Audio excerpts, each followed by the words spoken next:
Hello दोस्तों, स्वागत है आपका। मेरा नाम है आदर्श चौधरी और आज के वीडियो में काफ़ी हाई डिमांडेड जो सैलरी फ्लिप थी वो मैं आप लोगों के साथ शेयर करूंगा। एक बात पहले ही आपको बता देता हूं कि ये सैलरी फ्लिप में डीए जो है 50% से 53 होने के बाद जो भी एरियर आया है, एरियर मतलब बकाया राशि होती है जो पिछले 3 महीने की इसमें जुड़ करके आई है, इसीलिए सैलरी का अमाउंट थोड़ा सा ज़्यादा दिखेगा। लेकिन वीडियो जब तक खत्म होगा तब तक मैं आपको वो अमाउंट माइनस करने के बाद इन जनरल अब क्या सैलरी एक सीसीटीसी को मिलने वाली है वो मैं आपको इस वीडियो में बताऊंगा। पेशेंस के साथ वीडियो को देख पाओगे तो काफ़ी सारी चीज़ें आपको क्रिस्टल क्लियर हो जाएगी।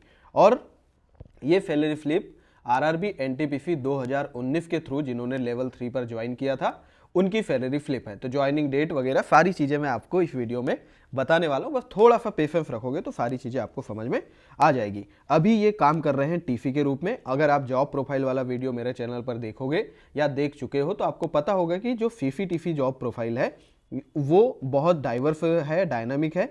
इसमें आपको कई प्रकार के काम करने का मौका मिल सकता है। आप चाहे पार्सल में भी काम कर सकते हो, गुड्स में भी काम कर सकते हो, टीसी बन सकते हो, टीटी बन सकते हो, बुकिंग में भी आ सकते हो, रिजर्वेशन में भी जा सकते हो।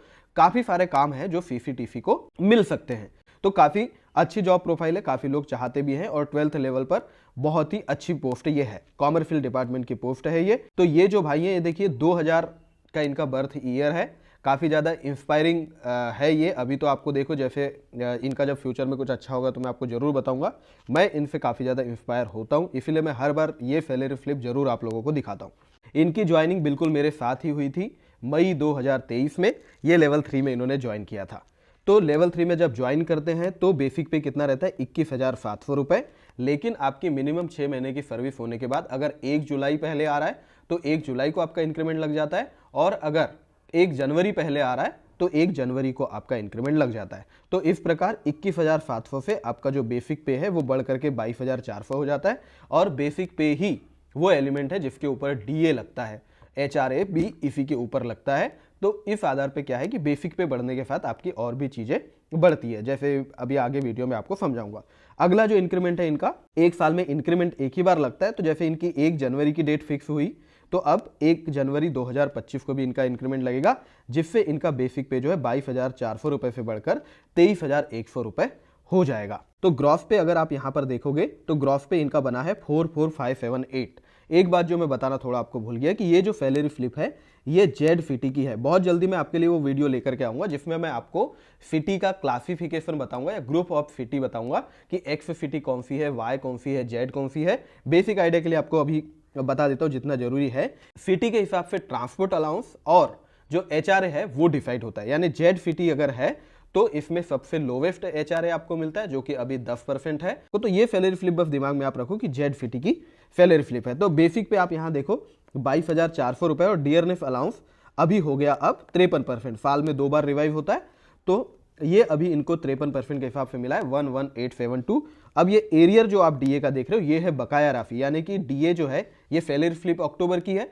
तो जुलाई, अगस्त और सितंबर का जो ये बढ़ के 3% मिलना चाहिए था वो अभी यहां पर मिला हुआ है, जिसकी वजह से सैलरी का सम जो है थोड़ा सा आपको ज्यादा देखने मिलेगा।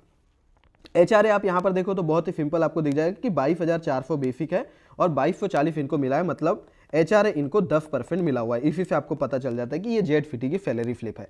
ट्रांसपोर्ट अलाउंस जो है वो 1800 प्लस डीए रहता है। तो जैसे अभी डीए का 53% है तो ये जो आप अमाउंट यहां देख रहे हो 2752 ये क्या है, ट्रांसपोर्ट अलाउंस में 1800 प्लस 53% ऑफ 1800 करके ये 2754 रुपये होता है। ट्रांसपोर्ट अलाउंस वो अलाउंस होता है जो एक एम्प्लॉय को ऑफिस से घर, घर से ऑफिस जाने के लिए मिलता है। अब एरियर ऑफ ट्रांसपोर्ट अलाउंस भी आया। जैसे आप देखो ये डीए जब 50 से 53 हुआ तो ये जो 3% 1800 का है ये 3 बार जुलाई, अगस्त, सितंबर का यहाँ पर ऐड होकर के मिला है। नाइट ड्यूटी अलाउंस सीसीटीसी की लगभग सारी ही प्रोफाइल में आपको नाइट ड्यूटी करने का मौका मिलेगा रिजर्वेशन को छोड़ करके। तो जब ये नाइट ड्यूटी आप करते हैं तो इसका भी अलाउंस आपको मिलता है। तो यहाँ पर इनको 2 बार मिला हुआ है, यानी एक बार पिछला रुका हुआ मिल गया होगा, इसीलिए वो 895 अलग है, और करंट मंथ का भी 2239 इनको नाइट ड्यूटी अलाउंस मिला हुआ है। उसके बाद एक और अलाउंस जो यहाँ पर अभी नहीं है वो होता है नेशनल हॉलीडे अलाउंस। अक्टूबर में मैक्सिमम 2 एनएचए मिले हैं, यानी जो अक्टूबर की सैलरी आई है जिसमें किसी ने अगर एनएचए अवेल नहीं किया कि नेशनल हॉलीडे रेलवे 16 डिक्लेयर करता है, आप चाहे तो इस दिन छुट्टी ले सकते हो स्टाफ पोजीशन को देखते हुए, या फिर आप इस दिन अगर काम करते हो तो एनएचए का अलाउंस मिलता है जो अभी 596 रुपीज़ मिल रहा है। तो वो यहाँ पर इनको अभी नहीं मिला, यानी इन्होंने NHA में छुट्टी ली होगी। ये सारे एलिमेंट्स को मिला करके आप देखो तो जेड फिटी में RRB NTPC 2019 के थ्रू एक ज्वाइन करने वाले CCTC का एक इंक्रीमेंट के बाद जो पेमेंट यहाँ पर बन रही है एरियर वगैरह मिलाकर वो 44578 बन रही है।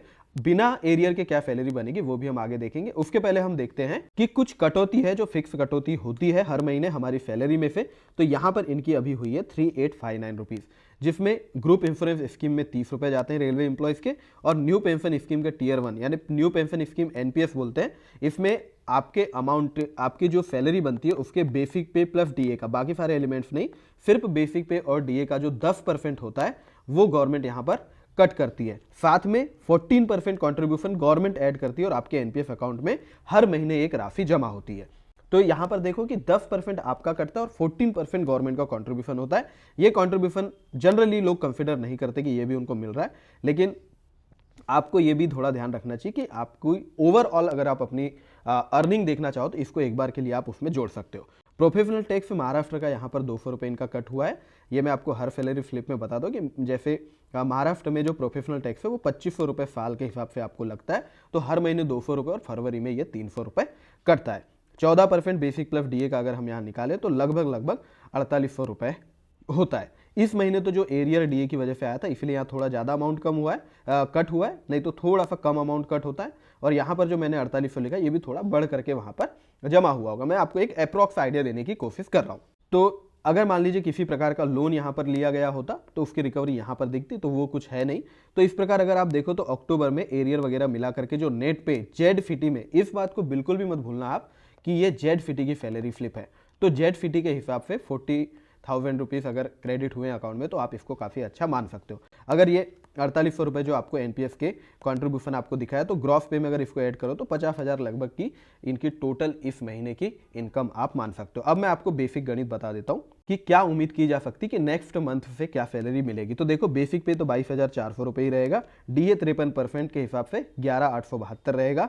साथ में यहाँ पर 2240 रुपये जो है ये HRA का है। HRA देखिए DA बढ़ने के साथ HRA नहीं बढ़ता। HRA जो है वो DA से डिपेंडेंट सिर्फ 50% होते तक था। DA जब 50% हुआ तो HRA जो था वो 9% वाली जगह में 10 हो गया, 18% वाली में 20 और 27% वाली में 30 हो गया। अब जितने बार DA बढ़ेगा उतने बार HRA को कोई फर्क नहीं पड़ेगा, लेकिन जब भी आपका इंक्रीमेंट लगता है तो चूंकि जो HRA होता है वो बेसिक पे के ऊपर लगता है, तो बेसिक पे बढ़ने के साथ साथ हमारा HRA भी बढ़ जाता है। इसके बाद ये 2754 रुपीज़ ये ट्रांसपोर्ट अलाउंस है, TA जो इनको मिल रहा है। उसके बाद 2239 मैंने सिर्फ एक ही नाइट ड्यूटी अलाउंस को यहाँ पर ऐड किया है, NHA अभी के लिए ऐड नहीं किया। तो नेक्स्ट मंथ आप इनकी ग्रॉस सैलरी बिल्कुल अज्यूम कर सकते हो कि अप्रॉक्स 41505 आ जाएगी, यानी 41,500 रुपये की लगभग इनकी ग्रॉस पे बन जाएगी और ये सारे डिडक्शन हो जाएंगे जो एकदम फिक्स है। तो इस प्रकार से 3657 रुपये के लगभग अगर कटते हैं तो भी इनका नेट पे अप्रॉक्स 38,000 के अराउंड जेड फिटी में मिल जाएगा। काफ़ी डिमांड थी सैलरी फ्लिप की, मुझे उम्मीद है आप लोगों को काफ़ी इससे जानने को मिला होगा। तो जो भी लोग आप NTPC की तैयारी कर रहे हो वो बिल्कुल इस चीज़ को दिमाग में रख सकते हो। इसके बाद मैं आपको सैलरी फ्लिप वो दिखाऊंगा कि जिन्होंने जस्ट ज्वाइन किया ट्रेनिंग कंप्लीट करने के बाद, अभी आकर के स्टेशन पर उनकी रेगुलर पोस्टिंग होने के बाद जो पहली सैलरी आई है 21,700 के बेसिक पे वो क्या आई है वो भी मैं आपको जल्दी से जल्दी दिखाने की कोशिश करता हूँ। बढ़िया से आप लोग तैयारी कीजिए और अगर आपको मेरे से कोई भी सजेशन चाहिए तो कमेंट बॉक्स में बिल्कुल अच्छे से लिखिए आप। और पेशेंस आपको हमेशा अपनी थ्रू आउट द जर्नी आपको रखना पड़ेगा। आप इसमें जो भी मेरे इनपुट रहेंगे मैं आपको वीडियोस के माध्यम से देता रहूँगा। Thank you very much, all the best.